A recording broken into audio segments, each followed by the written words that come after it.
अवांजी समातुन ताईं radio voice of Sindh London.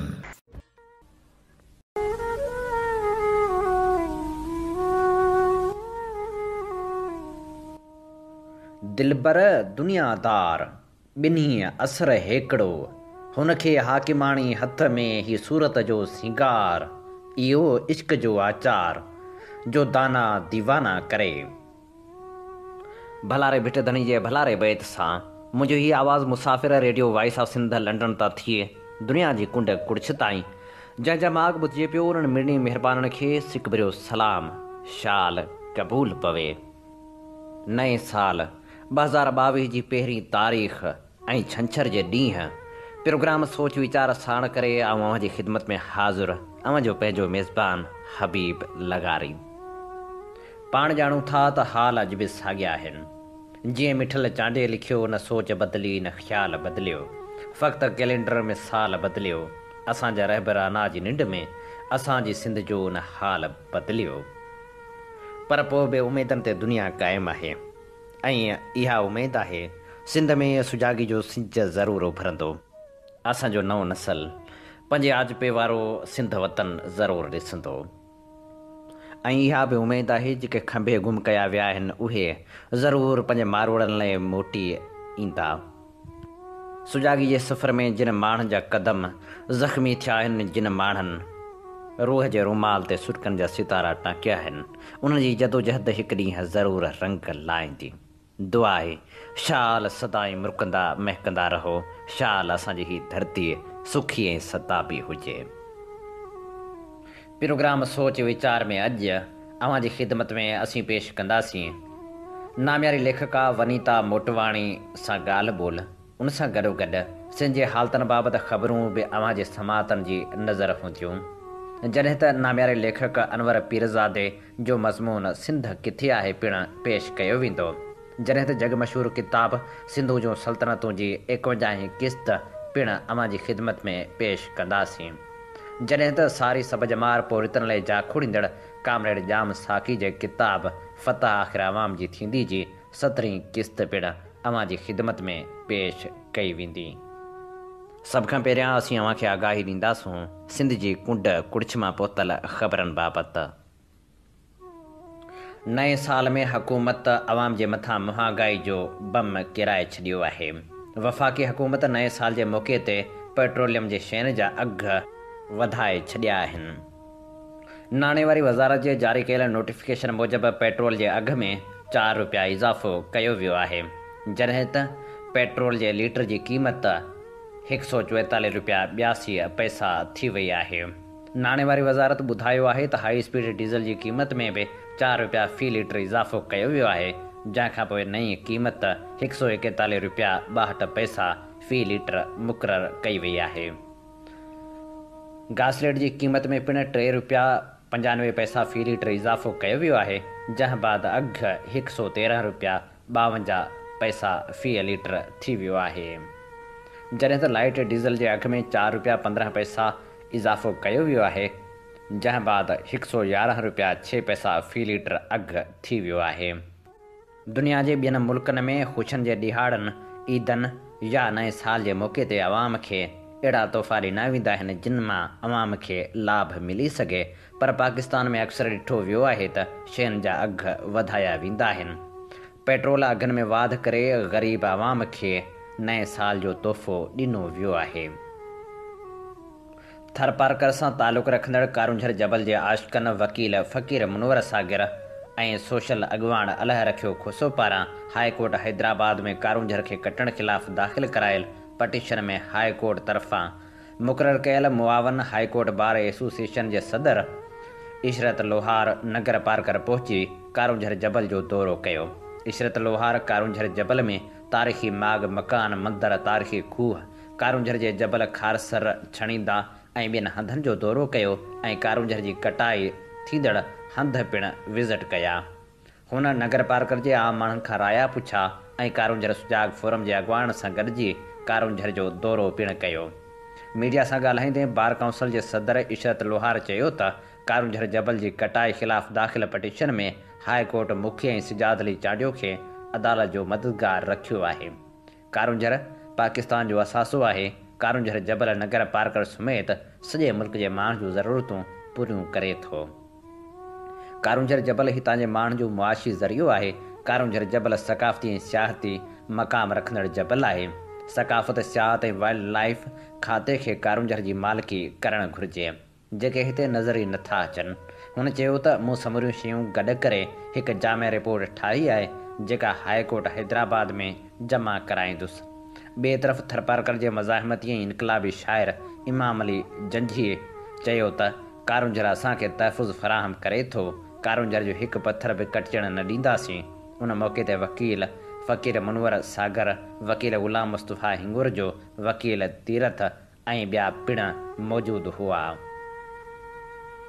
Jacobabad भरिसां ताजूदेरो ओढो में नबीबश ख़ान ओढो, DIG जावेद आलम ओढो, रिज़वान ख़ान ओढो, तनवीर आलम ओढो पारां मरहूम सरदार मोहम्मद पनाह ओढो जे वॾे पुटु सरदार अली अहमद ओढो खे सरदारी पग ॿधाइण वारी तक़रीब कोठाई वई, जंहिंमें सिंध जे अॻूणे वॾे वज़ीर MPA सैयद क़ाइम अली शाह, सरदार अली गुहर महर, गौस बख्श ख़ान महर, सरदार मंज़ूर ख़ान पहवर, सिंध जे अॻूणे वॾे वज़ीर लियाकत अली जतोई, सूबाई सलाहकार मीर एजाज़ हुसैन जखराणी, समाजी अॻवान हाजी शेर मोहम्मद मुग़ैरी, MPA मुमताज़ हुसैन जखराणी, सरदार ज़ुल्फ़कार ख़ान सरकी, MPA डॉक्टर सोराब सरकी, नवाबज़ादा बुरहान ख़ान चांडियो, नवाबज़ादा लश्करी ख़ान रईसाणी, सरदार महबूब अली बजाराणी, डॉक्टर मोहम्मद इब्राहिम जतोई, साईं ख़ालिद सुल्तान, सरदार अब्दुल नबी थहीम, सरदार जागण ख़ान भयो, सरदार सलमान ख़ान बुलेदी, अकबर ख़ान बुलेदी, सरदार जाम तमाची हुनड़, अरबाब इनायतुल्लाह, मीर चंगेज़ ख़ान जमाली, मीर फ़ाइक अली जमाली, सरदार बहादुर अली डाहिरी, सरदार रिज़वान ख़ान केहर, MPA नईम खरल, अॻूणे DG FIA Bashir Ahmad Memon, SSP Jacobabad Shumail रियाज़ मलक, अली नवाज़ ख़ान चाचड़, मीर अहमद अली ख़ान बिरोही, मीर राफ़े हुसैन जखराणी, मीर बाज़ ख़ान बिरोही, मीर फ़ौलाद ख़ान लोहर समेत मुख़्तलिफ़ इलाइक़नि जा नवाब सरदार ऐं मोज़ज़ वॾे तइदाद में शरीक थिया।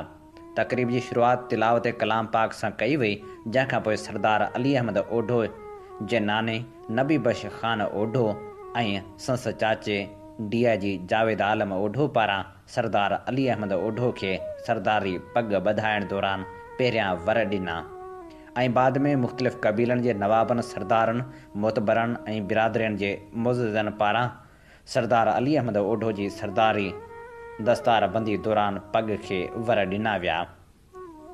उन मौक़े ते ओढा बिरादरी जे सरदार अली अहमद ओढो ख़िताब कंदे चयो त मुंहिंजो वालिद मरहूम सरदार मोहम्मद पनाह ओढो हिकु वॾो इंसानु हो।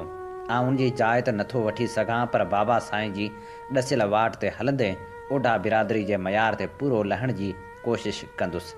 हुन चयो त मुंहिंजा चाचा ऐं बिरादरी जा मुअज़्ज़िज़ मुंहिंजी ताक़त आहिनि, मूंखे उन्हनि जी रहनुमाई जी ज़रूरत पवंदी। तक़रीब में नबी बश ख़ान ओढो समेत ॿियनि बि ख़िताब कयो। DIG जावेद आलम ओढो ख़िताब कंदे चयो त हिते आयल सभिनी बिरादरियुनि जे नवाबनि, सरदारनि ऐं मुअज़्ज़िज़नि जा थोराइता आहियूं। हुन चयो त मरहूम सरदार मोहम्मद पनाह ओढो जो ख़ाल त कॾहिं बि भरिजी न सघंदो, छाकाणि त मरहूम सरदार हिकु नेक दिल ऐं इंसाफ़ अदल वारो इंसानु हो। मरहूम सरदार पंहिंजी ज़िंदगी में कंहिं बि मज़लूम जी दिलि आज़ारी न कई। हू हिकु अलाह वारो माण्हू हो। हुन नफ़रत जे ख़िलाफ़ अमन ऐं भाईचारे खे अहमियत ॾिनी। सरदार मोहम्मद पनाह अॼु बि असां सभिनी जे दिलनि में ज़िंदा आहे। हुन चयो त सरदार अली अहमद ओढो खे चवंदुसि त पंहिंजे बाबा साईं जे नक्शे क़दम ते हलंदे ओढा बिरादरी समेत सभिनी बिरादरियुनि जे माण्हुनि जी ख़िदमत जारी रखे। सिंधी अदबी संगत शाख टंडे मोहम्मद ख़ान जी सालियानी चूंड ज़िले राब्ता सेक्रेटरी आज़म भट्टी, चूंड कमेटी जे मेंबरनि परवेज़ अली ख़ासकेली ऐं मोहम्मद अशरफ सठियो जी निगरानी में थी गुज़री, जंहिंमें सेक्रेटरी आगाजान आगा, जॉइंट सेक्रेटरी रफ़ीक आस लिगारी, ख़ज़ानची गुल ख़ासकेली, ऑडिटर डॉक्टर जमाल नासिर सोलंगी, काउंसलर एजाज़ अली जसकाणी बिना मुक़ाबले कामयाब थी विया। जॾहिं त शाख जी कारोबारी कमेटी लाइ आशिक़ अली गाहो, ग़ुलाम नबी ख़ासकेली, मुख़्तियार अली निज़ामाणी, पीर माजिद जान सरहंदी, गुल मोहम्मद सुमरो, विमल शर्मा, फजल अहमद लेगारी, छुटो रमज़ ख़ासखेली, हाकिम अली रिंद, इमदाद अली अरमान ख़ासखेली ऐं जान मोहम्मद लेगारी बिना मुक़ाबले कामयाब थिया। सिंधी अदबी संगत टंडे मोहम्मद ख़ान जे ज़िले राबता सेक्रेटरी आज़म भट्टी चूंड इजलास खे ख़िताब कंदे बिना मुक़ाबले कामयाब थियल उहिदेदारनि जो ऐलान करे खेनि वाधायूं ॾींदे चयो त सास शाख टंडे मोहम्मद ख़ान सिंध जी मुतहरिक तरीन शाख आहे, जंहिं इल्मी अदबी सक़ाफ़ती सरगर्मियुनि में अहम ऐं तारीख़ी किरदारु अदा कयो आहे। हिन शाख जा समूरा दोस्त हिकु ख़ानदान जी हैसियत में प्यार मुहबत ऐं अमन वारे माहौल खे बरक़रार रखी हिकु बहितरीन टीम जी सूरत में इल्मी अदबी ख़िदमतूं सरअंजाम ॾेई रहिया आहिनि। उमेद चूंडियल नवां उहिदेदार शाख जी शानदार कारकर्दगीअ खे वधीक चार चंड लॻाईंदा। चूंड गॾिजाणी खे शाख जे नए चूंडियल सेक्रेटरी आगा जान आगा, ज्वाइंट सेक्रेटरी रफ़ीक आस लेगारी, ख़ज़ानची गुल ख़ासखेली, ऑडिटर डॉक्टर जमाल नासिर सोलंगी, काउंसलर एजाज़ अली जसकाणी, सारंग शाह, निसार अहमद नाज़, मोहम्मद अशरफ मलाणो ऐं ॿियनि ख़िताब कंदे उमेद ज़ाहिर कई त सिंधी अदबी संगत शाख टंडे मोहम्मद ख़ान जा नवां चूंडिजी आयल उहिदेदार इल्मी अदबी हवाले सां पंहिंजे तारीख़ी किरदार खे वधीक निर्वार ऐं चिटो कंदा। उनखां अॻु समूरनि चूंडियल उहिदेदारनि खे अजरकूं ऐं गुलनि जा हार ओढाया विया। जोही में नाफ़रमान पुटनि पीरसन पीउ खे घरां धिका ॾेई कढी छॾियो। जोही जी सईदाबाद कॉलोनी में नाफ़रमान पुटनि पोहरियत पीरसन पीउ खे घरां धिका ॾेई कढी छॾियो।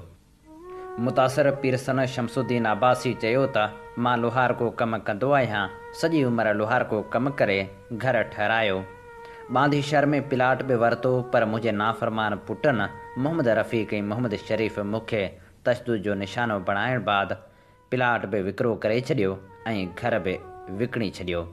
नाफ़रमान पुटनि पंहिंजे घरां धिका ॾेई कढी छॾियो आहे। सख़्त सर्दी में दरबदरी वारी ज़िंदगी गुज़ारे रहियो आहियां।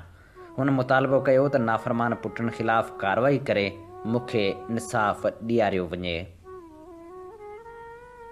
मेहर जे A&B सेक्शन थाणे ते अदालती छापो हंयो वियो, जॾहिं त बेॾोहीअ बांदी बणायल 16 सालनि जे मोहम्मद कासिम पुट ग़ुलाम हुसैन खोसो खे बाज़ियाब करायो वियो।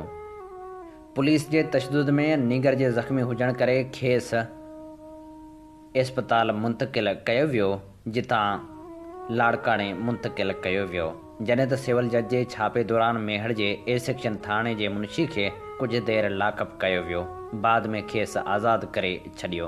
बाज़ियाब करायल ॿार जे वालिद ग़ुलाम हुसैन खोसो ऐं वेझे अज़ीज़ गुलबहार ॿुधायो त मेहर जी A&B सेक्शन पुलिस ज़ुल्म जी इंतिहा कई आहे।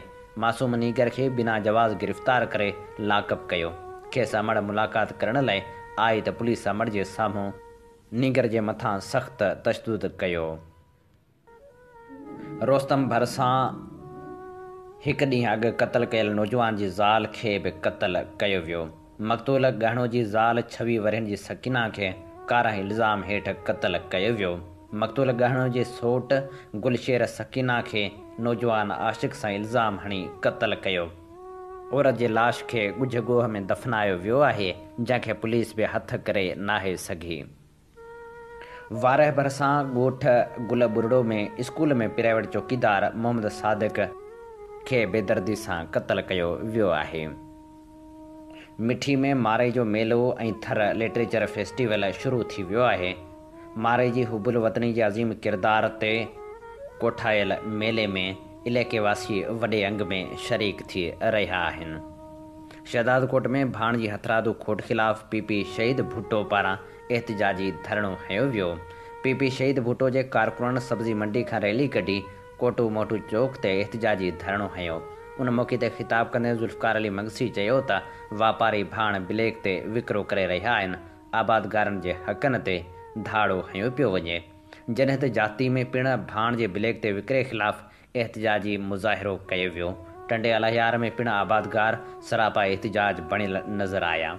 सकरन में भाण जी खोट ख़िलाफ़ आबादगारनि ऐं जस्कम जे कारकुननि एहतिजाज जारी रखियो। शाहपुर जहानिया में भाण जी खोट ख़िलाफ़ सिंधी अदबी संगत पारां एहतिजाजी मुज़ाहिरो कयो वियो। राज़ी देरे में पिणु आबादगारनि भाणजे बिलेक ते विकिरे ऐं भाण जी खोट ख़िलाफ़ एहतिजाज जारी रखियो।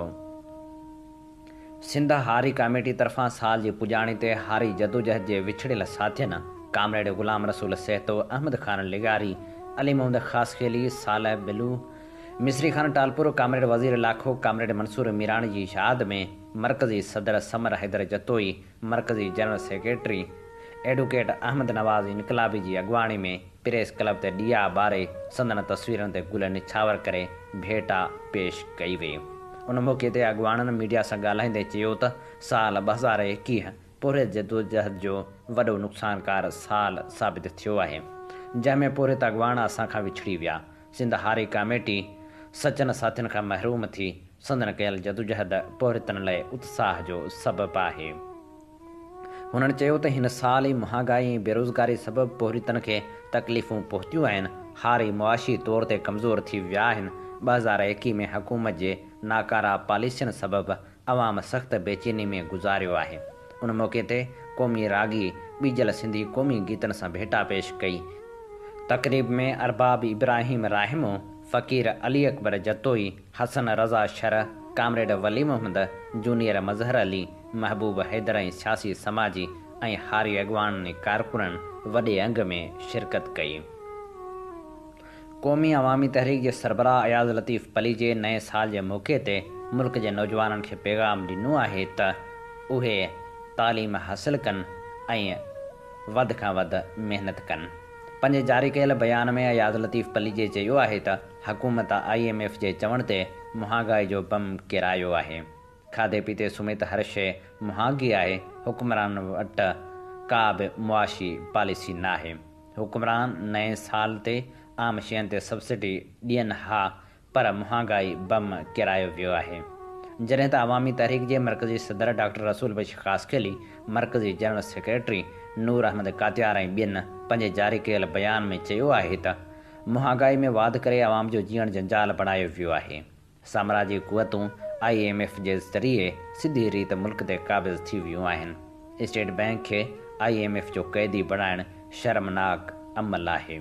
सिंधियाणी तहरीक जे मरकज़ी ऑर्गेनाइज़र हमरा समो मरकज़ी अॻुवान सभानी ॾाहिरी, सिंधु मलाह ऐं ॿियनि चयो आहे त निजी तौरु सरकारी इदारनि में औरतुनि बाबति क़ानून ते अमल नथो थिए। सिहत खाते समेत के बि इदारा क़ानूननि ते अमल न करे औरतुनि ते ज़ुल्म ऐं जबर कनि पिया।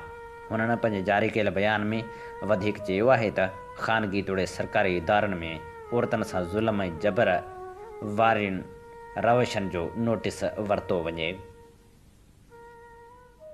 हीअ असीं अव्हां जी ख़िदमत में पेश करे रहियासीं ख़बरूं। अमीं ॿुधी रहिया आहियो radio voice of Sindh London ऐं अव्हां जी ख़िदमत में प्रोग्राम पेश कयो पियो वञे सोच वीचार जे सफ़र में आऊं अव्हां सां मुख़ातिब अव्हां जो पंहिंजो मेज़बान आहियां हबीब लगारी। कॾहिं कॾहिं के दर्द अहिड़ा हूंदा आहिनि, के विछोड़ा अहिड़ा हूंदा आहिनि, के अलमिया अहिड़ा हूंदा आहिनि जो माण्हू खां लिखाए विझंदा आहिनि।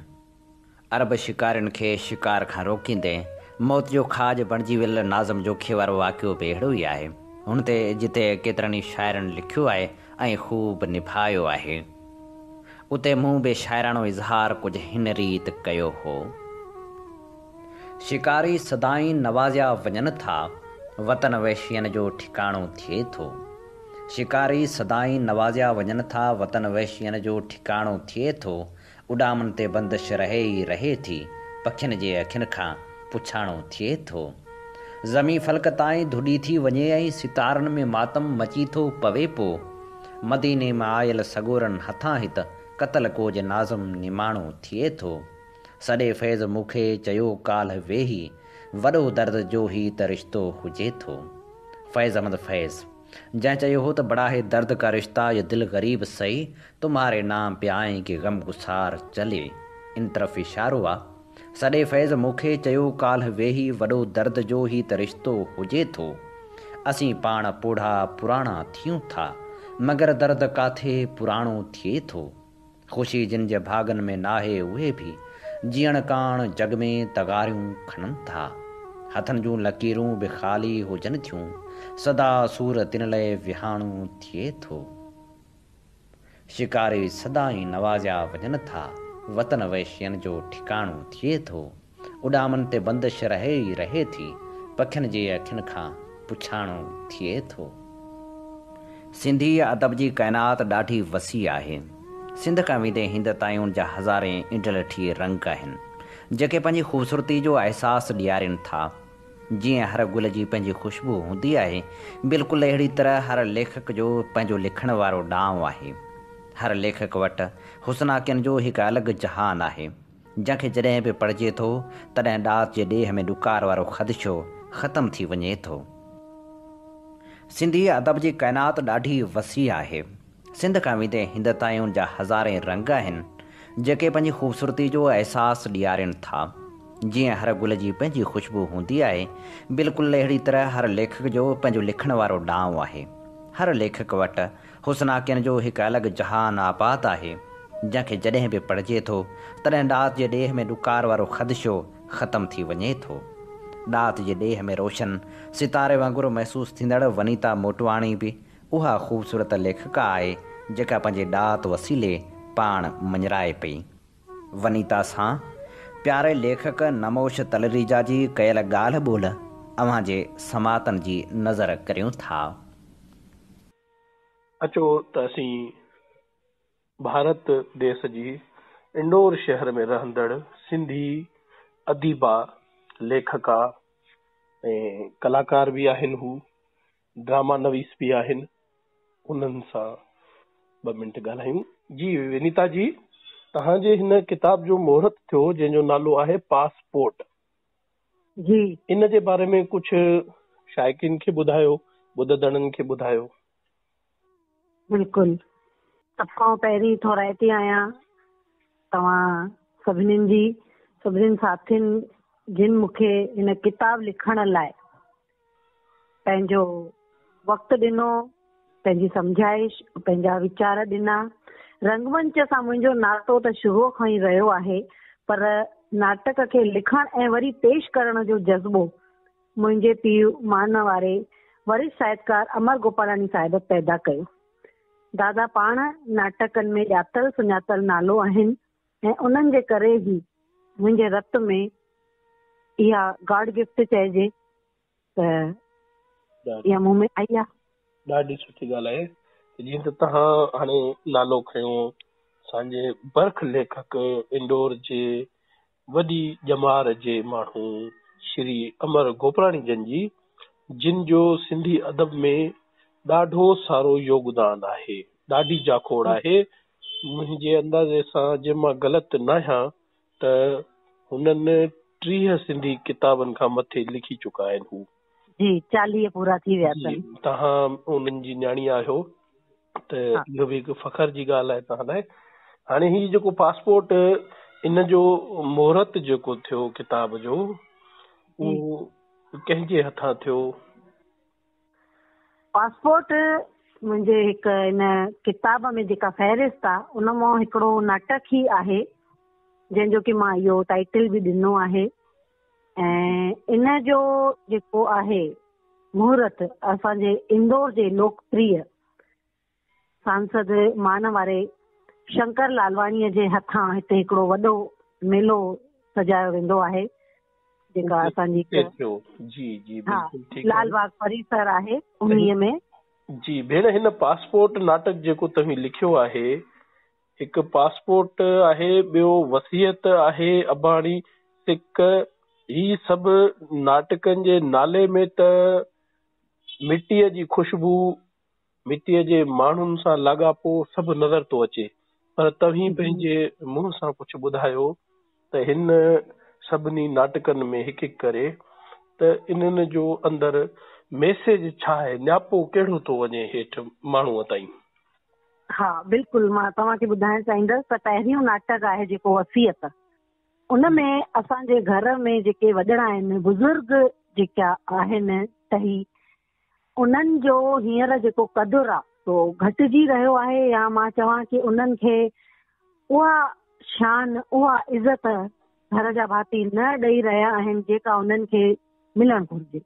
वसियत नाटक हिकु बुज़ुर्ग जी दुख ऐं तकलीफ़ ते पेश कयल नाटक आहे, जंहिंखे पंहिंजे अहमियत खे वधाइण लाइ हिकिड़ो नाटक रचाइणो थो पवे कि पैसनि जी ख़ातिर मतां मूंखे घर जा भाती मान ॾियनि, मुंहिंजी इज़त कनि, मुंहिंजो क़दुरु कनि, त पोइ आख़िरी में उन्हनि खे इहो रियलाइज़ बि करायो थो वञे त भई घर जो वॾो जेको आहे उहो बेकार न आहे, तजुर्बेकार माण्हू आहे ऐं उन मां बि घणे ई फ़ाइदा आहिनि। जीअं चई सघंदा आहियूं कि मट ते ढकु न हुजे त पाणी हुन में गंदो थींदो रहंदो, त वॾा घर जा मट हूंदा आहिनि। इहो मां वॾनि खां ॿुधो हुयो ऐं इहो ई वसियत नाटक में हिकिड़ो मैसेज आहे।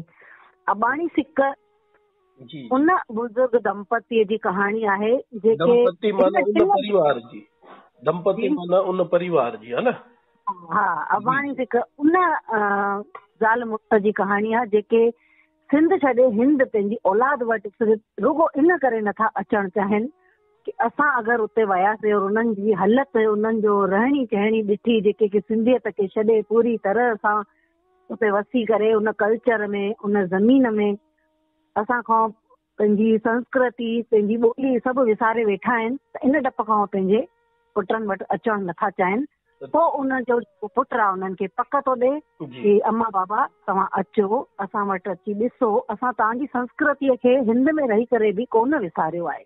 पोइ हू अचनि था पिया ऐं उन खां पोइ उन्हनि खे जे पक थी वञे ऐं पोइ हू सिंध छॾण ते राज़ी थियनि था।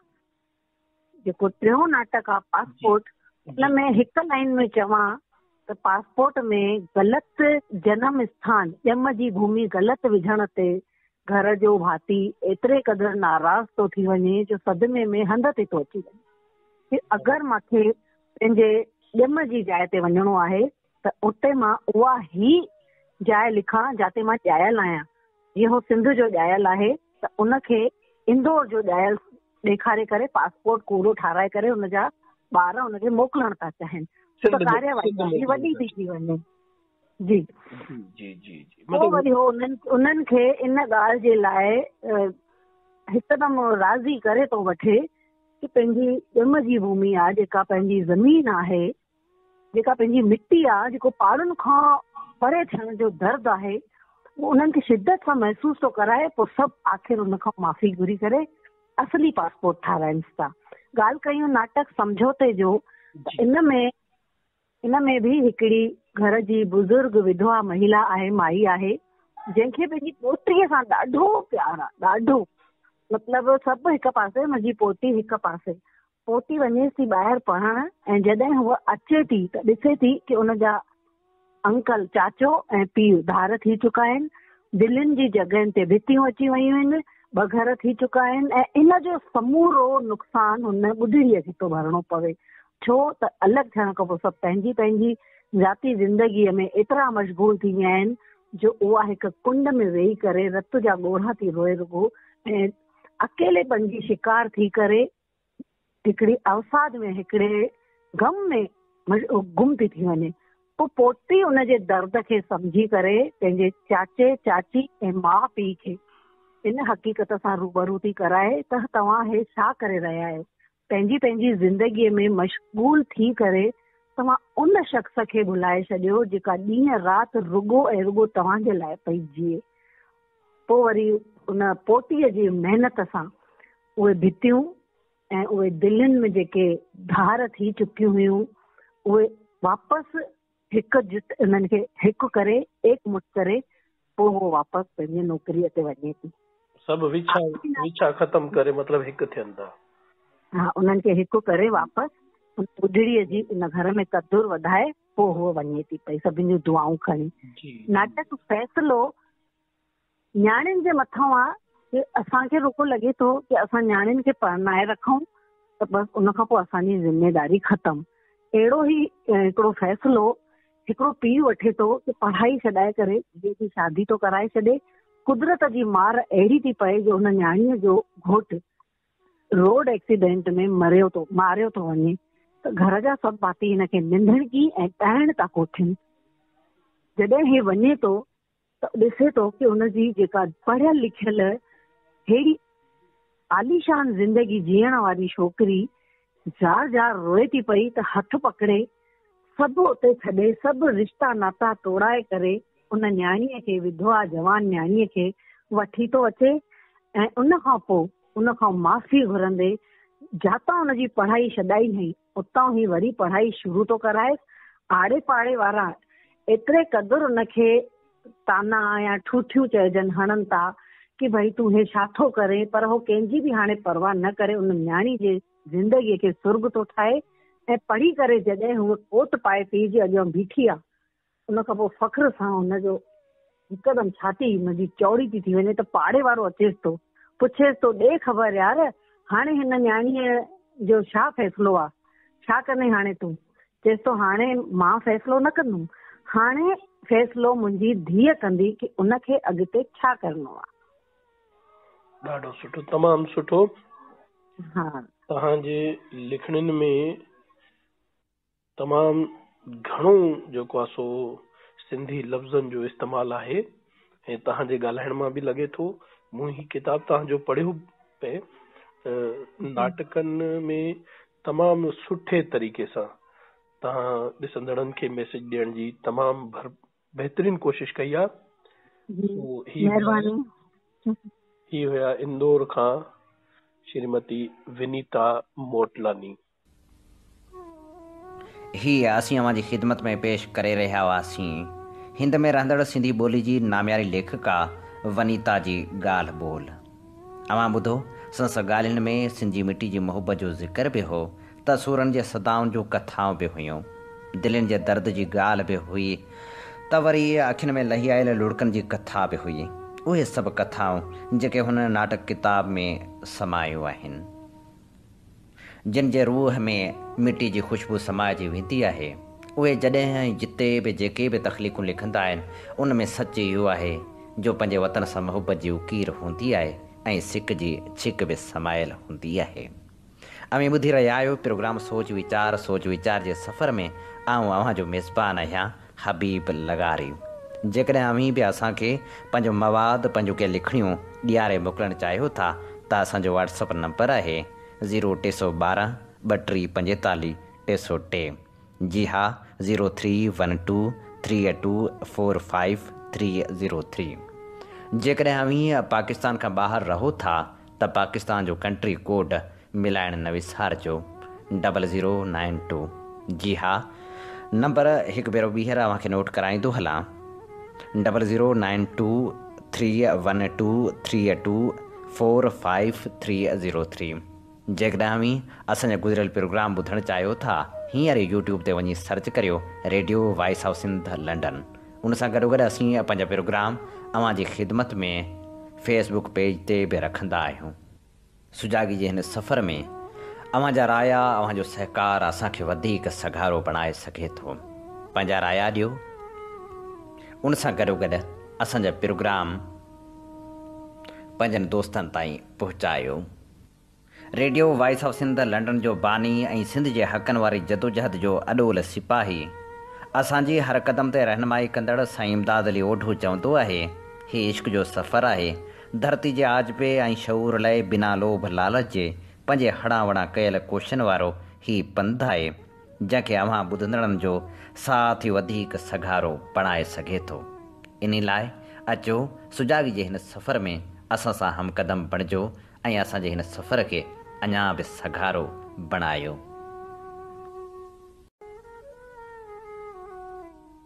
प्रोग्राम सोच वीचार में नामियारे शाइर लेखक ऐं साफ़ी अनवर पीरज़ादे जो मज़मून अव्हांजी ख़िदमत में पेश करियूं था। हीउ मज़मून असां अव्हां लाइ चूंड कयो आहे संस किताब सिंध मां, जंहिंजो उनवान आहे सिंध किथे आहे। कोहिस्तान जे इलाइक़े में सफ़र करे रहिया हुआसीं। वाट ते हिकु ॻोठाणे असांजी गाॾी खे हथ ॾिनो। असां गाॾी बीहारे हुनखे पाण सां विहारियो।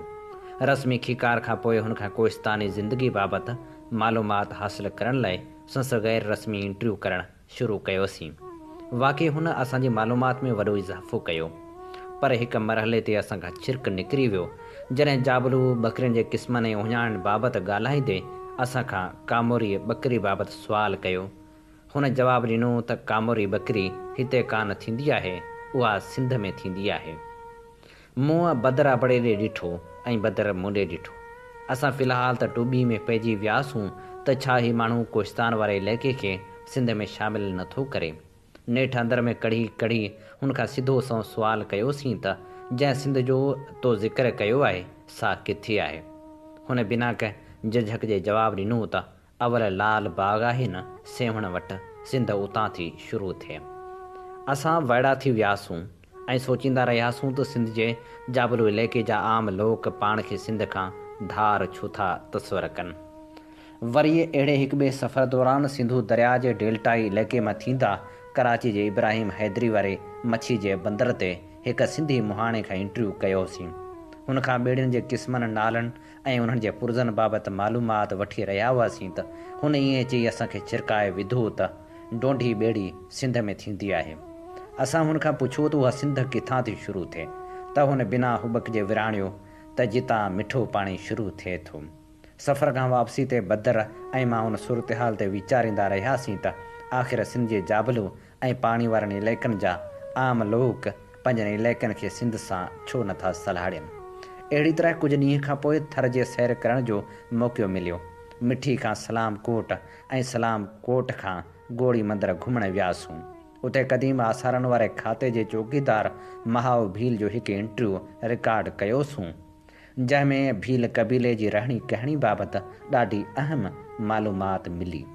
असांजे हिकु सुवाल जे जवाब में महाव भील वराणियो त असांजो असल मुल्क इहो आहे जिते लूंडी नाग रहनि था। हूअ थर खे लूंडी नागनि जो मुल्क कोठे रहियो हो।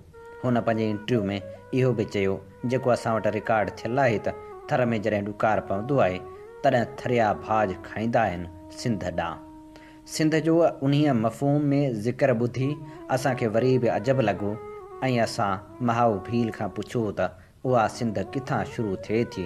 हुन वराणियो त नए कोट खां अॻिते सिंध आहे। उहो जवाबु ॿुधी बदर मां ख़ामोश थी वियासीं ऐं पोइ नगर पार्कर ऐं कारूंझर जबल जी यात्रा करे जॾहिं वापसि सलामकोट पहुतासीं तॾहिं अब्दुर्रहमान नकाश सां दिलि जो उहो सूर ओरियोसीं।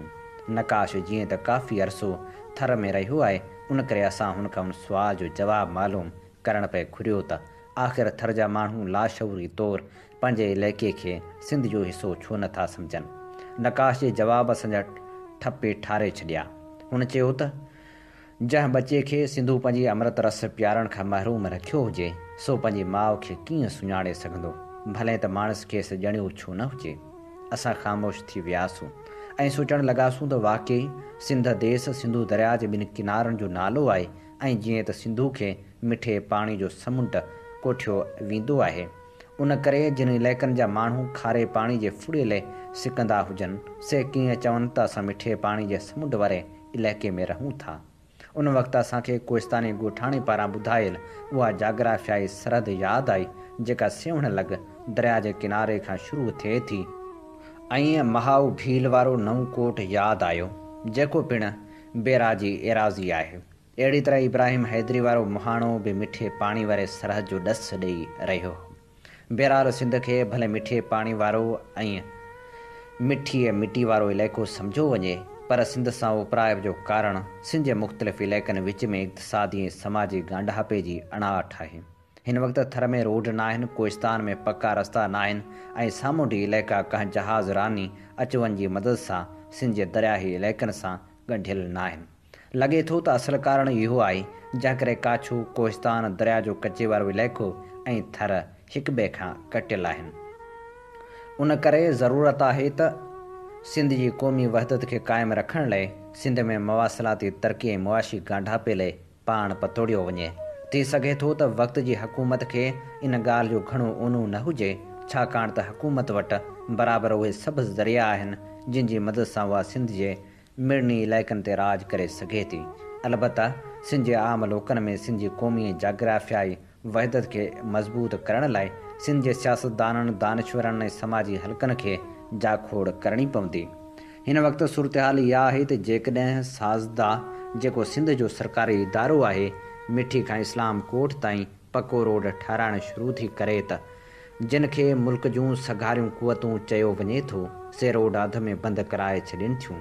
हिन वक़्तु बि मिठी शहर खां सलाम कोट वेंदे केकड़ा काफ़ी पंध उन पकियुनि सिरनि वारे रोड ते हली पोइ वारी में सफ़र कनि था ऐं जिते उहो रोड बंदि करायो वियो आहे उन जाइ ते रस्ते जे ॿिन्ही पासनि ते पकियूं सिरूं ढेर थियूं पयूं आहिनि। जेके रोड ठाराईंदड़ ठेकेदार अञा खणायूं बि नाहिनि ऐं मुल्क जूं उहे सगारियूं कुवतूं हाणे बि चवनि थियूं त थर में पका रोड दिफ़ाई लिहाज़ खां नुक़सानकार आहिनि, छाकाणि त उन सां सरहद पार दुश्मन फ़ौजनि खे थर में अंदरि घेरण में आसानी थींदी। संदन उहो दलील शायदि उन करे सगारो आहे छाकाणि त उहे कुवतूं पाण सगारियूं आहिनि। न त ॿी सूरत में 1971 वारी जंग दौरान चवनि था त उन्ही दुश्मन मुल्क जूं फ़ौजूं रोड न हुअण जे बावजूदु होॾां छाछरे ऐं हेॾां भालवा ताईं अची निकितियूं हुयूं। साॻी सूरतहाल कोहिस्तान में आहे। ॿियो त ठहियो पर हुकूमत हींअर ताईं गोरख जबल ताईं बि पको रस्तो न ठहिरायो आहे। जॾहिं त अंग्रेज़नि जी हुकूमत पहिरियों दफ़ो गोरख वारी चोटी जो सर्वे करे रोड ठाहिण जो प्रोग्राम जोड़ियो हो। पाकिस्तान ठहण खां पोइ 1953 में अयूब जे दौर में वरी जुड़ेजे जी हुकूमत दौरान तोड़े बेनज़ीर भुट्टे वारी दौर में पिण किरोड़ें रुपया ॾिना विया त गोरख ताईं रोड ठहे, पर कंहिं बि हुकूमत ओजर कोन ॾेखारियो। हाणे वञी दादू ज़िले जी इंतिज़ामिया फ़ौज जी मदद सां 42 किलोमीटर कचो रस्तो ठहिरायो आहे, जेको टंडे रहीम जोही खां 48 किलोमीटर शुरू थिए थो ऐं गोरख खां 12 किलोमीटर खनि अॻी ख़तमु थियो वञे। अहिड़ी तरह सन शहर लॻे इंडस हाईवे खां दुनिया जे वॾे में वॾे किले रनीकोट ताईं 19 किलोमीटर रोड ठही न सघियो आहे। वारे खां कुते जी क़बर वारी चोटी ताईं को बि पको रोड कोन्हे ऐं न वरी मघे पीर खां सुसुई जी मज़ार या लाहूत ला मकान ताईं को रोड आहे। उहो ई वॾो कारण आहे जो काछो कोहिस्तान अॼु बि सिंध खां ॾूराहां इलाइक़ा ॾिसजनि था ऐं होॾां पाणी वारनि इलाइक़नि जी हालति पिणु साॻी आहे। सिंध जे सामुंडी किनारे ऐं सिंध जे दरियाही इलाइक़नि खे ॻंढण जो को बि ज़रियो कोन्हे। ॿेड़ियूं महदूद आहिनि, जंहिं करे मंछर ढंढ हिकु अलॻि रियासत जो ॾेख ॾिए थी। इब्राहिम हैदरी खां वठी शाह बंदर ताईं ॼण त को ॿियो मुल्क आहे ऐं जंगी सिर पतण खां गुडू बेराज ॼण को ओपिरो मुल्क आहे। जेसिताईं मिठी ऐं खारे पाणी जी सरहद जो सुवालु आहे त कालाबाग डैम जी प्रचारक हाकमनि जी सिंध दुश्मनी सबबि ॾींहों ॾींहुं खारे पाणी जी सरहद में इज़ाफ़ो ऐं मिठे पाणी जे इलाइक़े में कटौती थींदी रहे थी। सिंधु दरिया में पाणी जी खोट वारी सूरतहाल उन हद ते अची पहुती आहे जो हिन साल यानी 1993 में रबी वारी कणक जे फसल खे घणो करे सिंध में पाणी न पहुतो आहे, जंहिं करे अरबें रुपयनि जो फसल ख़तरे में पइजी वियो आहे। सो जेकॾहिं वक़्तु गुज़रण सां समुंड जो खारो पाणी मथे उभारो चढ़ंदो वेंदो ऐं मिठे पाणी वारो इलाइक़ो मुख़्तसर थींदो वेंदो त पोइ उन शहर वांगुरु सूरतहाल वञी बीहंदी त अला ईअं न थिए जो किताबनि में पढ़िजे त हुई सिंध ऐं सिंध वारनि जी ॿोली। सो सिंध जी जाग्राफियाई ऐं क़ौमी वहदत खे हिन वक़्तु जेको ख़तरो आहे उनखे महसूसु करण जी ज़रूरत आहे। उनमें कोहिस्तान, काछे, कच्चे, थर या सामुंडी इलाइक़े जी माण्हुनि जो ॾोह न आहे।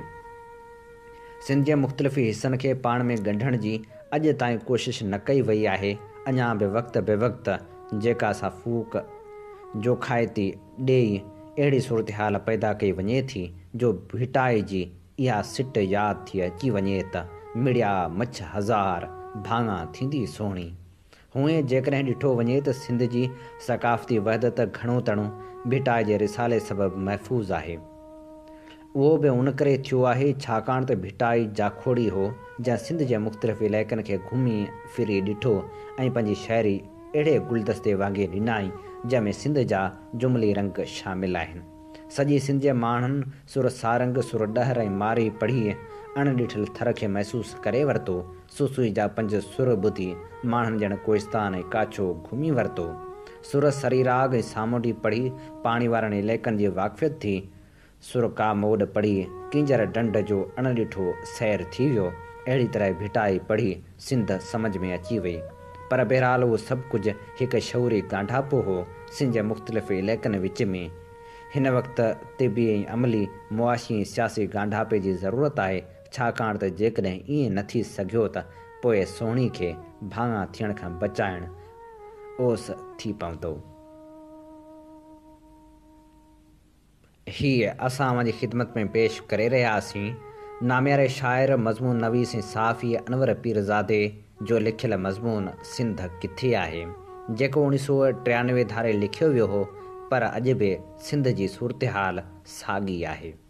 ही मज़मून असां संदसि किताब सिंध मां अव्हां लाइ चूंड कयो हो। अमी ॿुधी रहिया आहियो प्रोग्राम सोच वीचार जे सफ़र में आऊं अव्हां सां मुखातिब आहियां, अव्हां जो पंहिंजो मेज़बान हबीब लगारी। ही प्रोग्राम अव्हां जी ख़िदमत में radio voice of Sindh London तां पेश कयो पियो वञे। प्रोग्राम सोच वीचार में हाणे वर्क वरायूं था सारी सभु जमार पोरितन लाइ जा खोड़ींदड़ पोरित अॻवान कामरेड जाम साकी जे किताब फ़तह आख़िर अवाम जी थींदी जा। अॼु असीं अव्हां जी ख़िदमत में पेश करे रहिया आहियूं हिन किताब जी 17वीं क़िस्त। अॻूणे सुवेत सदर मरहूम कामरेड बरज़नेफ ख़िलीज वारे इलाइक़े में अमन लाइ हिकु 5 नुकाते प्रोग्राम पेश कयो हो। न रुगो तरक़ी पसंद अरब मुल्कनि पर कुवैत बि उन प्रोग्राम जी ताईद कई हुई, छाकाणि त खेसि पंहिंजो क़ौमी वक़ार अमरीकी मुफ़ादनि खां वधीक प्यारो हो। पर असांजे मुल्क जो हुक्मरान टोलो उन ते अंधो ॿोड़ो ऐं गूंगो बणियो रहियो। उन जे बदिरां ही इसराइल, सऊदी अरब ऐं तुर्की सां गॾिजी अमरीकी फ़ौजी मनसूबे बंदीअ जो हिसो बणिजी रहिया आहिनि। मिस्टर मिरारजी देसाई ऐं अटल बिहारी वाजपेयी शाहिदी ॾेई चुका आहिनि त हफ़ीज़ुल्लाह अमीन खेनि चयो हो त हू पाकिस्तान ते ओभर खां हमिलो कनि ऐं हूअ पाण ओलह खां हमिलो कंदो त जीअं पाकिस्तान मां मुर्गो जिंदी छुटी पवे। उहो त हाणे खुलियो राज़ आहे त अमीन CIA जो एजेंट हो। हक़ीक़त में हुन जी मर्ज़ी हुई त हिन इलाइक़े में अहिड़ी सूरत हाल पैदा करे जो अमेरिका खे हिते पंहिंजी फ़ौज लाहिण जो मौक़ो मिले ऐं पोइ इहो हिन इलाइक़े ते कंट्रोल करे सघे। उहो हुन ॻाल्हि जो वाज़ह सबूत आहे त अमेरिका असांजो केतिरो ख़ैर ख़्वाह आहे। असांजे पुरस्रार गाज़ी केतिरनि ई अफ़गानिस्तान जे काफ़िलनि खे पनाह ॾिनी आहे, जिन केतिरा ई मौलवी साहिब उन करे क़त्ल कया जो उहे अफ़गानिस्तान जे तरक़ी पसंद हुकूमत जा हामी हुआ। ताज़ो हुननि अहमद शाह मसूद खे उन वक़्तु शहीद कयो जॾहिं हू निमाज़ पढ़ी रहियो हो। असांजे सेंसर हेठि आयल अख़बारनि अहिड़नि किरियल कमनि खे बि फ़ख़ुर सां शाया कयो आहे। अफ़गानिस्तान जे अवाम खे अपील कई आहे त हूअ अफ़गानिस्तान जी जमियत उलमा इस्लाम अफ़गानिस्तान जे अवाम खे अपील कई आहे त हूअ अफ़गानिस्तान जी अवामी हुकूमत जी हिमायत कनि। जॾहिं त ॿिए पासे अफ़गान भॻोड़नि जो अॻवान हिकु प्रेस कॉन्फ्रेंस में मई 1981 में पाण क़बूल करे चुको आहे त संदन जमायतूं BBC ऐं वॉइस ऑफ अमेरिका जे सहारे ते तॻी रहियूं आहिनि। हीअ हुकूमत इहा हाम हणंदे नथी थकिजे त संसद परॾेही पॉलिसी ॾाढी कामयाबु आहे, जंहिंजे नतीजे में मुल्क जी आलमी साख तमामु घणो वधी आहे। पर उन आलमी साख जो पतो हिन मां ई पइजी थो सघे त आलमी इंसाफ़ जी अदालत लाइ पाकिस्तान जे उमेदवार जस्टिस इनवारुल हक़ खे सलामती काउंसिल में फ़क़्ति हिकु वोट मिलियो। हाणे इहा ॻाल्हि हर को थो ॼाणे त उहो रुगो सोवियत यूनियन ई आहे जेको पाकिस्तान जे ठहण खां वठी फ़ौलाद जे कारखाने जी आछ कंदो रहियो आहे। उहा ॿी ॻाल्हि आहे त असां उहा आछ 1970 जे ॾहाके में क़बूल कई। कुझु अरसो अॻु सोवियत सफ़ीर इहा बि आछ कई त सोवियत यूनियन बिजली पैदा करण वारा जनरेटर, ट्रैक्टरनि जो कारखानो ऐं ॿियूं सनतूं लॻाए ॾियण लाइ तयारु आहे। पर हुकूमत उन आछ ते मुंहं में मुंहुं विझो वेठी आहे। सोवियत यूनियन हर उसरंदड़ मुल्क खे फ़ौलाद जे कारखाननि वग़ैरह लॻाए ॾियण जी आछ इन करे कंदो आहे त जीअं सनती तरक़ी खां पोइ उहो मुल्क साम्राजी चंबे मां आज़ादु थी सघे। उहा दरअसल ॻाल्हि सोवियत यूनियन जी साम्राज दुश्मन हलचल जो हिकु हिसो आहे। अमेरिका फ़ौलाद जे कारखाननि ऐं ॿियनि बुनियादी सनतनि लॻाइण जो मुखालिफ़ आहे। हू त रुगो मौत जो सौदागर आहे। असांखे भली बि त ॼाण आहे त सॼी दुनिया में रुगो 15 ॾींहं में हथियारनि ते एतिरो ख़र्च थिए थो जो उन मां समूरी दुनिया जी आबादी खे अझे अटे लटे ऐं इलाज जूं सहूलियतूं सॼो साल सुठी तरह मुहैया करे सघजनि थियूं। असीं हिकु नंढो ऐं उसरंदड़ मुल्क आहियूं। असीं हथियारनि वग़ैरह जहिड़नि गैर पैदावारी इस्मनि ते तमामु घणो ख़र्च करण जी हैसियत में कोन आहियूं। पर अमेरिका जी मईशत आहे ई उन ते 60% सनत हथियार ठाहींदी आहे। उन करे घणो करे अमेरिका जी हर हुकूमत संदन सनतकारनि जे फ़ाइदे लाइ न ॿियो गिराक फासाईंदी रहंदी आहे। हाणे हुन असांजे बदनसीब मुल्क में पंहिंजे एजेंटनि खे तयारु कयो आहे। हुन पुरस्रार गाज़ी जी हुकूमत 32 अरब रुपयनि जा हथियार हासिल करण वारी आहे। चीन बि साम्राज्य दुश्मन जदोजहद ऐं सोशलिस्ट कैंप जी अंधी नफ़रत में अची असांजे मुल्क में 20 अरब रुपयनि जा हथियार आणे गॾु कया आहिनि।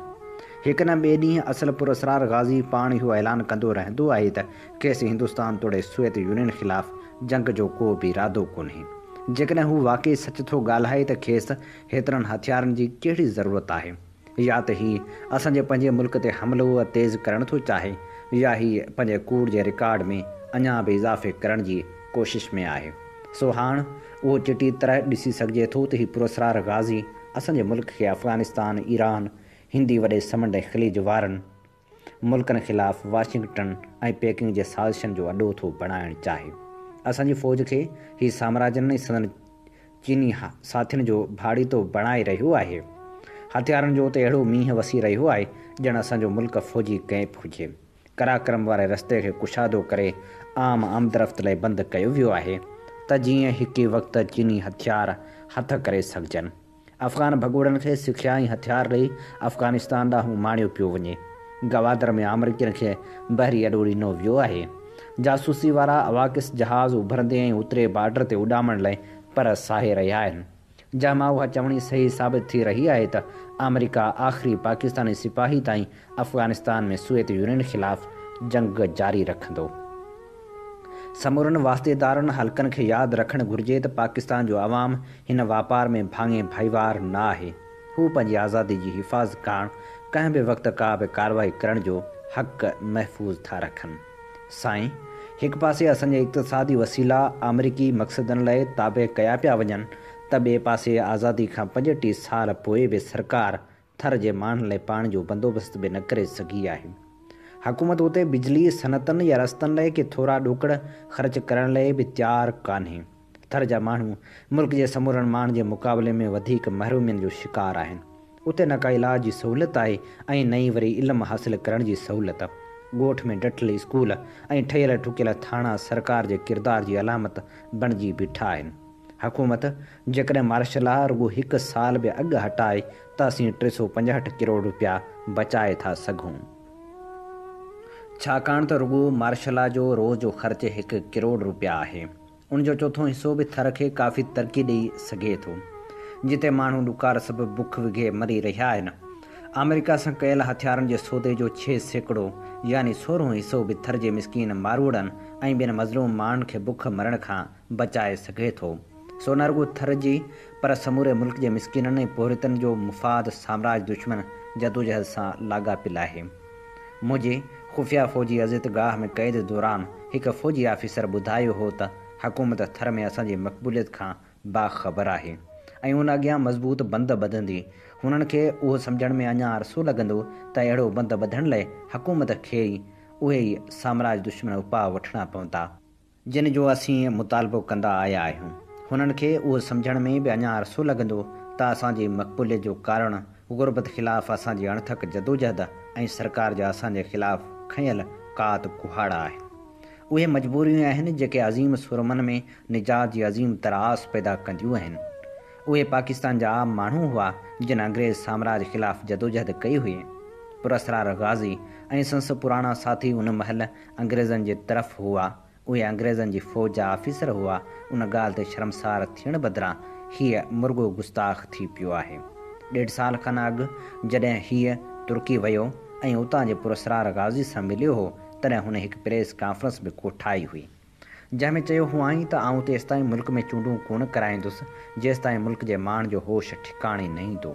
ॿिन्ही फ़ौजी टोलनि में काफ़ी हिकजहिड़ायूं आहिनि ऐं ॿिन्ही पंहिंजे चूंडियल वज़ीर आज़मनि खे फाही ते चाढ़े शहीद कयो आहे।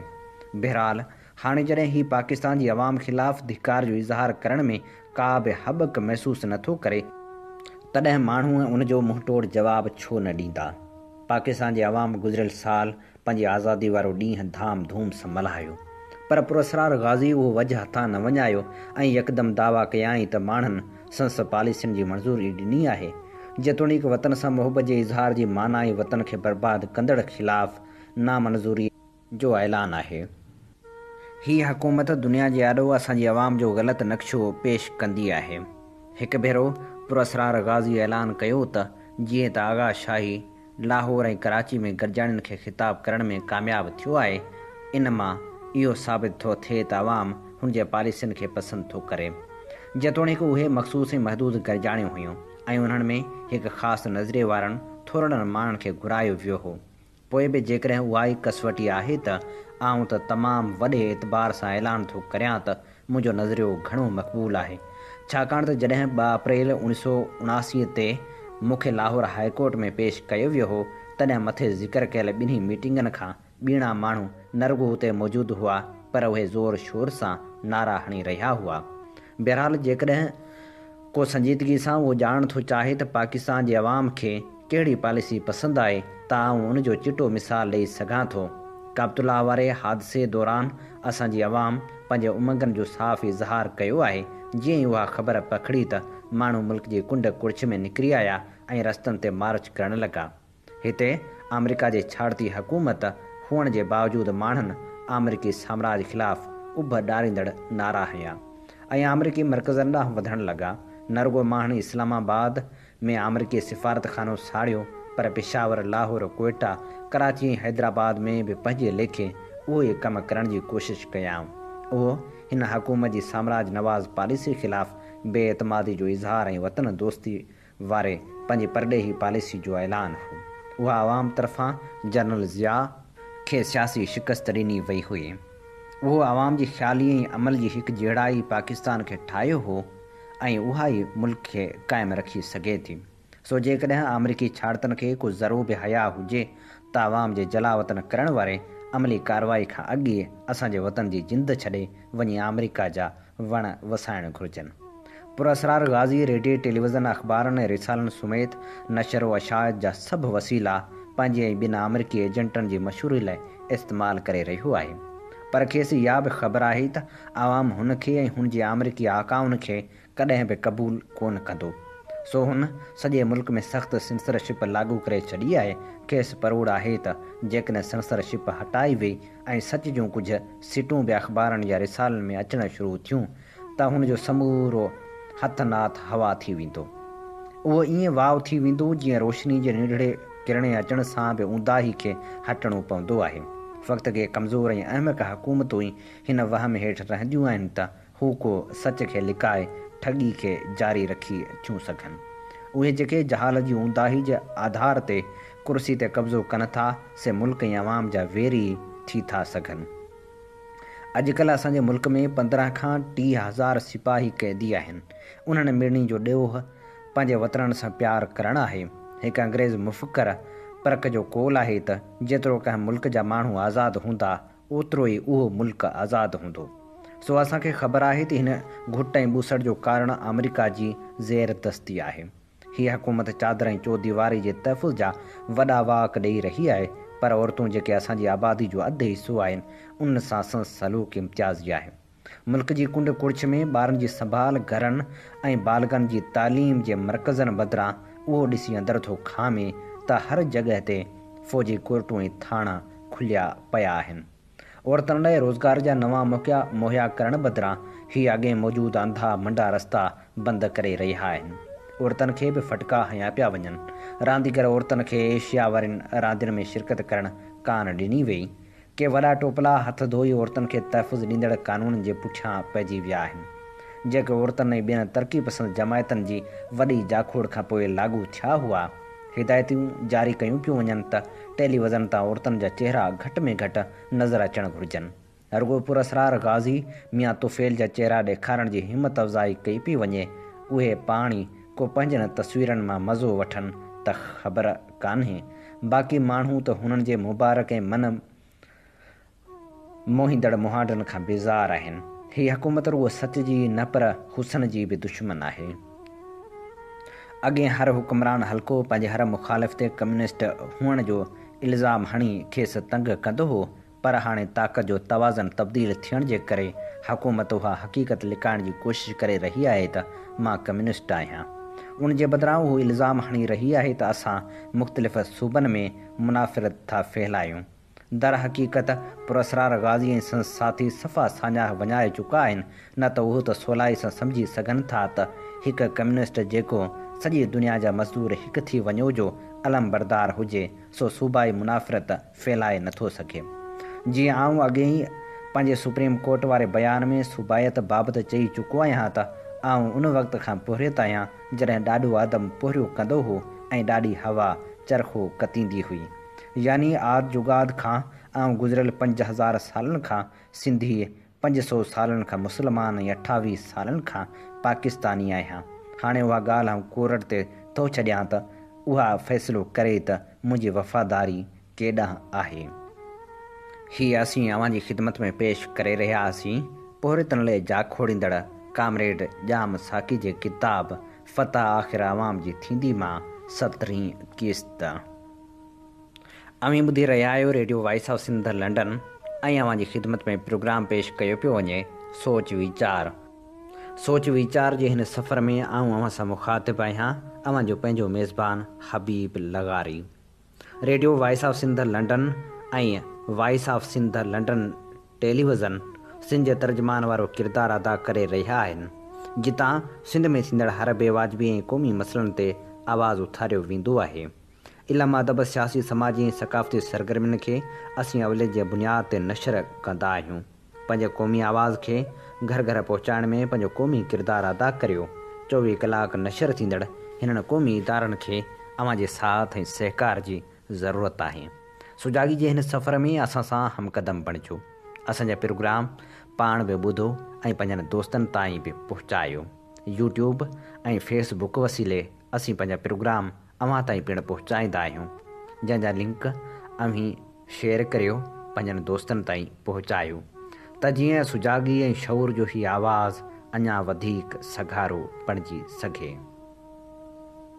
ऐं हाणे प्रोग्राम में वर्क वरायूं था जग मशहूर किताब सिंधू जूं सल्तनतूं जा ऐं अव्हांजी ख़िदमत में पेश करियूं था हिन किताब जी 51वीं क़िस्त। हीअ किताब नामेरी लेखका इलाइस अल्बेनिया जो लिखियलु आहे, जंहिंजो सिंधी में तर्जुमो कयो आहे मुज़फ़र बुख़ारी।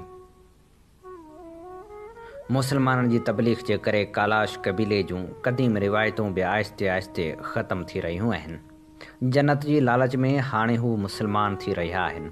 कालाश तोड़े ईसाई या हिंदू धर्म में जन्नत जी एतिरी पुख़्ती ख़ातिरी ॾिनल कान्हे जेतिरी मुसलमान ॾियनि था। आउं बस में इस्करदू वञी रही हुयसि त बस में सवार ॿिनि ख़ताबिन ज़ोर भरियो त बस में भारतीय फिल्मी गाननि बदिरां हिकु मौलवी जो ख़ुतबो लॻायो वञे। तॾहिं मूं महसूसु कयो त हिते जन्नत जी लालच केतिरी क़दुरु अहमियत इख़्तियार करे वई आहे। मौलवी ख़ुतबे जी उन कैसेट में चई रहियो हो, जन्नत में किरोड़े क़िस्मनि जा मेवा आहिनि। माण्हू इंतिहाई ख़ामोशी सां उहो वाइज़ ॿुधी रहिया हुआ। कंहिं बि तहज़ीब जूं रिवायतूं आम तौरु वॾनि जी यादगिरियुनि ते ॿधल हूंदियूं आहिनि ऐं ॾाढियूं लचकदार हूंदियूं आहिनि। मुस्लिम हिंदू तोड़े ॿुध या कालाश धर्म में ॿियनि जी राय खे शामिलु करण जी गुंजाइश कान्हे। दरिया जे भर में चोटियुनि ते मंदर, ख़ानकाहूं ऐं क़ुर्बान गाहूं वॾियल आहिनि। कालाश धर्म वारनि वटि को बि पाक किताब न आहे ऐं उन करे संदनि रिवायतुनि में कंहिं बि ओपरी चीज़ जे शामिलु थियण जो इम्कान मौजूदु आहे। 19वीं सदी में कालाश जे भर वारनि अफ़गान काफ़रनि दावा कई हुई त हुननि हज़रत अली करमुल्लाह वजहू जी औलाद खे क़त्ल कयो हो। संदन रिवायतूं बि कालाश क़बीले जहिड़ियूं ई आहिनि। 21वीं सदी में कालाश वधीक होशियार थी चुका आहिनि। हू पंहिंजे ख़ालिक खे ख़ुदा जे नाले सां यादि करणु लॻा आहिनि। उहो फ़ारसी जो लफ़्ज़ ख़ुदा मां निकितल लॻे थो, जेके हिते मुसलमान तोड़े हिंदू माण्हुनि वटि आम जाम इस्तेमालु थिए थो ऐं उन जी माना ऐं मफ़हूम में का बि तब्दीली नज़र नथी अचे। बम्बरियत में इस्लाम जो दबाव वधी रहियो आहे ऐं उन हूंदे बि कुझु अहिड़ा कालाश नौजवान आहिनि जिन खे संदन मोबदन ऐं देवताउनि ते फ़ख़्रु आहे, पर उन जे बावजूदि उन्हनि खां इनकार वधी रहियो आहे। कालाश जी पहिरीं छोकिरी गुल, जंहिं चित्राल वञी कॉलेज ताईं तइलीम हासिलु कई ऐं हू पहिरीं कालाश छोकिरी आहे जंहिं उहो एज़ाज़ हासिलु कयो आहे। तव्हांखे जॾहिं मूं चयो त मूं किताबनि में पढ़ियो आहे त कालाश जूं कुझु घरेलू देवियूं बि आहिनि त हू परेशान थी वई। पोइ हुन चयो हा असांजा हिक खां वधीक देवता आहिनि, पर उन ते संस माउ ऐं भाइरनि एहतिजाज कंदे चयो। ॿिनि मुस्लिम नौजवाननि ऐं संस स्कूल जे साथियुनि उन ख़िलाफ़ु गोड़ कयो त जेकॾहिं कालाश क़बीले जी का देवी संदन घरनि में मौजूदु आहे त उन ते जंग लॻी सघे थी। कालाश क़बीले जे हर कुटुंब जो पंहिंजो अंगूरनि जो बाग़ आहे ऐं उन मां हू शराब तयारु कंदा आहिनि। उहे ई आर्याई सोमरस जेको आर्या कालाश जो सुञाणप आहे, जंहिंखे क़दीम जदीद यूनानियुनि देवताउनि जो शराब सॾियो आहे। बमरियत में पहिरें ॾींहुं कालाश कबीले जी झूनी औरत मूंखे उनजी चुकी पीआरे हुई। उहो अछे रंग जो शराब बकरी जी खल में तयारु कयो वञे थो ऐं उनखां पोइ शहतूत मां तयारु कयल तारा बि पीआरियो हुआईं। सुबुह जो 10 वॻे जीअं ई मूं तारा जी चुकी चाढ़ी त मूंखे उते जूं सभु गंजियूं औरतूं बि सुहिणियूं लॻण लॻियूं। मूं ते मदहोशी जो असरु थियणु लॻो ऐं उहो सभु कुझु मूंखे मटियाणियूं लॻण लॻियूं। तारा जे करे मथे जो सूरु शुरू थियण खां अॻु में असां मिड़नी औरतुनि मुख़्तलिफ़ मौज़ूअनि ते ॻाल्हायो हो। गऊं कुकड़ियुनि ऐं दरिया जे वहिकरनि जी गंदगी ते ख़ूब बहस कयो हो, पर हाणे उहो सभु ख़तमु हो ऐं मूंखे कालाश औरतुनि जी आज़ादी वणणु लॻी। एतिरी आज़ादी मुस्लमान औरतुनि खे बि मिलणु घुरिजे। हुननि में राति जूं नाच पार्टियूं थींदियूं आहिनि जिन में मर्द तोड़े औरतूं गॾिजी मक़ामी तौरु तयारु कयल शराब पीअंदा आहिनि ऐं बेहिजाब थी नचंदा आहिनि। बेपर्दा औरतूं वार खोले नचंदियूं आहिनि। आम हालतुनि में खेनि वॾे तइदाद में कांटा लॻल हूंदा आहिनि ऐं मथे में कोॾियुनि वारियूं टोपियूं पयल हूंदियूं आहिनि। ज़ाफ़रान ऐं केसर जा हार पियल हूंदा आहिनि, पर राति जो नाच पार्टियुनि में खेनि कुझु बि पातल न हूंदो आहे। अलबत्ता कपिड़ा पूरा सारा पियल हूंदा आहिनि ऐं उन्हनि पार्टियुनि में नौजवान छोकिरियूं पंहिंजे लाइ वर ॻोल्हींदियूं आहिनि। पर मुकमल आज़ाद ऐं सहूलियतूं रखंदड़ कालाश औरतुनि बाबति पाकिस्तान में ॾाढियूं ख़राबु ॻाल्हियूं मशहूरु आहिनि। जिस्मनि जा बुखिया पंजाबी जॾहिं गर्मी जी मुंद में हिते ईंदा आहिनि त हिननि औरतुनि खे अखियूं फाड़े पिया घोरींदा आहिनि। देव इन खां पोइ उहो ॿियो वॾो सबबु आहे। ताज़ो मुस्लमान थियल हिकु नौजवान फज़लुर रहमान ॿुधायो त असांजूं औरतूं बेहिजाब थी धारियुनि सां गॾु नचंदियूं हुयूं ऐं उन ॻाल्हि मूंखे मज़हब तब्दील करण ते मजबूर कयो। शहतूत जे वण हेठां वेही तूत खाईंदे हुन मूंखे ॿुधायो मूं कराची में इस्लाम क़बूलु कयो ऐं जॾहिं आउं वापसि आयुसि त ज़ाल खे दरिया जे कप ते वठी वञी कलमो पढ़ायमि ऐं हाणे हूअ मुस्लमान थी चुकी आहे। मूं खांसि पुछियो तो शराब पीअणु छॾे ॾिनो आहे। फज़ुल जा कालाश दोस्त खिलण लॻा ऐं हुन चयो शराब चतराली तहज़ीब जो हिसो आहे। हिते जो को बि मुस्लमान तारा पीअण खां रही नथो सघे। हुन वधीक चयो त मूं इस्लाम क़बूलु करे जन्नत में पंहिंजी जाइ पकी करे छॾी आहे। उन टुकरे जे ॿिए पासे रंबूर जो इलाइक़ो आहे। हिते जा कालाश लॻे थो त वधीक ख़ुशहाल आहिनि ऐं संदन आम ज़िंदगी घणी आसान आहे। हिते लॻभॻि हर कंहिंजी पंहिंजी ज़मीन आहे ऐं ज़ात या मर्तबे जो को बि फ़र्क़ु नज़र नथो अचे। हिकु नंढिड़ो हाइड्रो इलेक्ट्रिक डैम आहे जंहिं करे ज़मीन जी आबादी लाइ पाणी जाम आहे। सॼे ॻोठ में जेॾहिं बि व्यस्त ज़राइत लाइ इस्तेमालु थींदड़ पाणी जूं कसियूं टिपणियूं पियूं। हिन इलाइक़े जी बाक़ी पाकिस्तान सां भेट कजे त हीउ इलाइक़ो आरज़ी जन्नत आहे ऐं माहौलियाती लिहाज़ खां बि जन्नत खां घटि न आहे। रंबूर कब्रिस्तान में हर हंधि गंडाव यानी काठ मां ठाहियल घोड़े सवारनि जूं मूर्तियूं टिड़ियूं पखड़ियूं पियूं आहिनि। कॾहिं कॾहिं त हिकु शख़्स जे ॿिनि घोड़नि ते सवारी वारी मूर्ति बि नज़र अची वञे थी। उहे गंडाव जेकॾहिं अॼु जा ठाहियल हुजनि हा त घोड़नि बदिरां मोटरसाइकिलनि ऐं जीप सवारनि जा हुजनि हा। कालाश जी अॼु जी ज़िंदगी में घोड़ो ॻोल्हियो नथो मिले। सॼे चित्राल में हाईवेज़ ऐं पकनि रस्तनि जे करे जीपूं ऐं ॿियूं गाॾियूं मोटरूं अची वियूं आहिनि। उहा हिकु क़दीम रिवायत आहे त चित्राल जे इलाइक़े जा घोड़ा सॼे हिंदुस्तान में बहितरीनु तस्वर कया वेंदा हुआ, पर हाणे उनजो ख़ात्मो थी रहियो आहे। कालाश ॾंद कथाउनि में ॼाणायो वियो आहे त जानवरनि में सभ खां पहिरीं घोड़ो तख़लीक़ कयो वियो हो। कालाश कबीले जो सूरज देवता घोड़े ते सवारी पसंदि कंदो हो। कालाश इबादतगाहनि जी हिफ़ाज़त लाइ वॾनि टुकड़नि ते अॼु बि घोड़े सवार सूरज देवता बेलेमीन जूं काठ जूं ठहियल मूर्तियूं लॻायूं वञनि थियूं। 19वीं सदी ईस्वी ताईं कालाश खां चिलास ताईं घोड़े खे घणी अहमियत हासिल रही। चिलास वारनि जे देवता जे ज़ोरावर घोड़े जूं मूर्तियूं बि उते आम हूंदियूं हुयूं। 1895 में जॾहिं जॉर्ज रॉबर्ट्स भर वारे मुल्क अफ़गानिस्तान जे काफ़रनि वारे इलाइक़े में वियो हो त उते जे काफ़रनि खेसि ॿुधायो हो त मींहं दौरान गोड़ जो आवाज़ु असल में संदन देवता इंदर जो आवाज़ु आहे, जेको पोइ रांदि दौरान पंहिंजो घोड़ो हकलण वक़्तु उनखे हकल करे थो ऐं घोड़े जी कुर्बानी दरिया जे बिल्कुलु कप ते कई वेंदी हुई। रॉबर्टसन चवे थो त उनजो मतिलबु हिकु ई आहे त रगवेद में जेको लफ़्ज़ी माहौल जोड़ियो वियो आहे सो अफ़गान काफ़रनि जे मज़हब सां बिल्कुलु ठहिकी अचे थो। यानी इंदर अमर यम ऐं बिल्कुलु अहिड़ा ई आहिनि जीअं रगवेद में ॾेखारिया विया आहिनि। हू चवे थो त काफ़िर मज़हब असल में क़बाइली आर्यन जे एहतिजाजी तहरीक जो नतीजो आहे। ज़ुबान जा माहिर बि रॉबर्टसन जे नज़रिए जी हिमायत कनि था। अफ़गानिस्तान जा काफ़िर जेका ॿोली ॻाल्हाइनि था उहा जदीद हिंद ईरानी ॿोलियुनि जी आगाटी शकिल आहे। अहिड़ी तरह कालाश क़बीले जी ज़ुबान चित्रान में ॻाल्हाई वेंदड़ ॿी ॿोली क़दीम इंडो यूरोपियन ॿोलियुनि जे ग्रुप सां तालुक़ु रखनि थियूं। उहे रगवेद वारे दौर जे संस्कृत खां बि क़दीम आहिनि। उन्हनि ॿोलियुनि जी चकास मां ख़बर पवे थी त कालाश क़बीला घटि में घटि 2000 काफ़ मीम खां चित्राल में रहंदा पिया अचनि, यानी उन खां अॻु बि जॾहिं रगवेद अञा सर्जण शुरू बि न थियो हो। 1932 में ज़ुबान जे माहिर जॉर्ज मोर लिखियो हो त उहे आर्याई मज़हब जा वाहिद आसार आहिनि जिन खे अॼु बि तालीम मुतासिर न करे सघी आहे। आउं टिन कालाश औरतुनि खे मकई जे खेट में कमु कंदे ॾिसी रही हुयसि, जेके नारंगी ऐं कारे रंग जो लिबास ऐं टोपियूं पाए कमु करे रहियूं हुयूं। मूं सोचियो त आउं रगवेद ऐं कालाश तहज़ीब खे मुतवाज़ी उन करे बि सम्झी रही आहियां जो मूं ते अॻु में पढ़ियल लिखण जो असरु आहे, पर उन ते का बि हैरत न थी त ॿिन्ही में वॾियूं विछोटियूं बि आहिनि। अॼु कालाश जे माण्हुनि वटि अग्नि जी का बि अहमियत कान्हे ऐं गऊं खे बि चङो नथो सम्झो वञे, जॾहिं त रगवेद में उहे ॿई इंतिहाई मुतबरक आहिनि।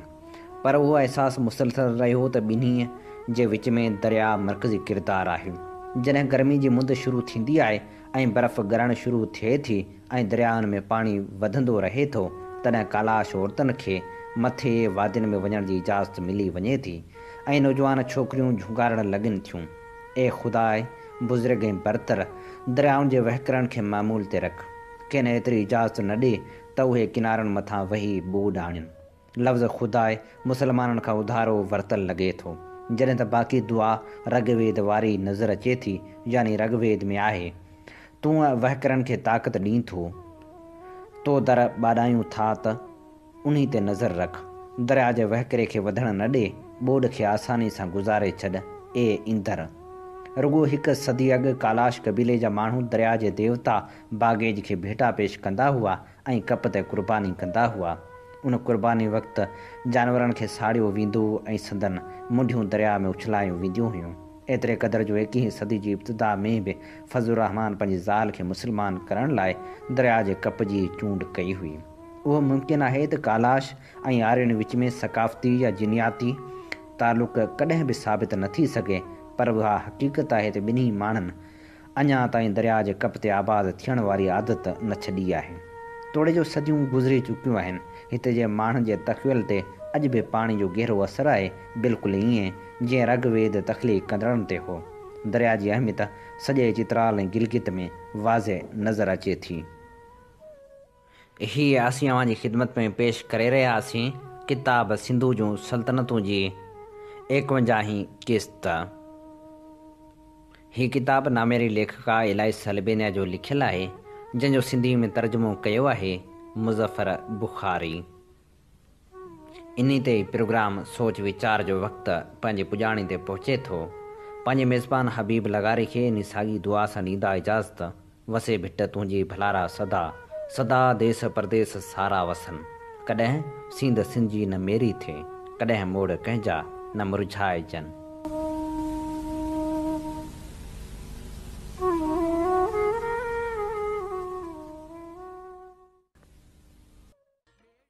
सिंध मुंहिंजी अमा सूह तुंहिंजी मथां छा लिखी, छा लिखां छा लिखी छा लिखां। सिंध मुंहिंजी अमा दुनिया जा सिंधियो हिक मुठ थी सिंध बचायो। सिंध मुंहिंजी अमा सूह तुंहिंजी मथां छा लिखां। सिंध जो क़ौमी आवाज़ radio voice of Sindh London.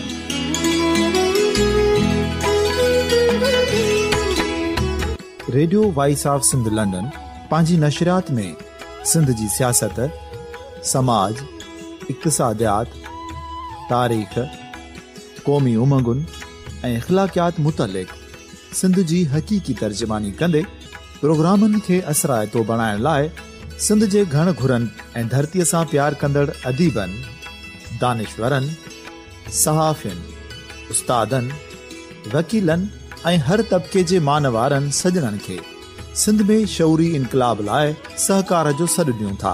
अचो त गॾिजी सूफ़ियुनि ऐं संतनि वारी सिंध जो ओज हिकु मुठ थी वरी वापसि आणण वारे सफ़र जा साथारी बणिजऊं।